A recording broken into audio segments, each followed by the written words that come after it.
thing to do is like roam Twitter, right? Like, I think the key thing that you can do if you're watching this video is start following the crypto and the stocks and the investing and the budgeting and the money pages on Twitter. And they tweet so much. Like, there's so much game that you can get, right? And the way that I would do is like you go to Twitter, you find one account that you really like and all the tweets and what they're talking about, and then you go to who they're following, and then you start following some of those people. And then now you magically see another person, damn, their tweets are really fire. I really like this. Let me go to their following and follow more people. And that's the first way to get curious about stuff is just by seeing it, right? And I always tell people, you're not just going to know to invest in Bitcoin. You have to hear about it from someone else first before you get curious enough to actually do it. So the first part is seeing it. The second part is getting curious about it and being curious enough to go look it up, right? So then you start watching those, you start looking at the Twitter videos, or you're reading the tweets and threads, and they're breaking things down in Bitcoin and how the blockchain works and all these things.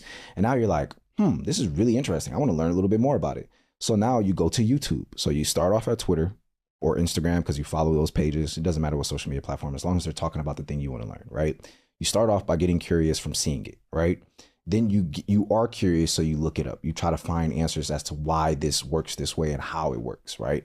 And then after that, it's like your next phase is now proof of everything. So now I'm hitting Yahoo Finance, I'm hitting Seeking Alpha, I'm hitting investing.com. I'm watching the top, the top reports on YouTube about certain companies or about certain cryptos. I'll start watching the top YouTube channels that talk about crypto heavily, and they break it down in a way that I like it. And then I start looking and doing my research. And then once I feel like, man, this actually is something that's important, that's when I go buy.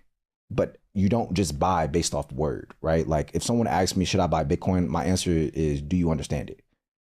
If you don't understand it, not yet.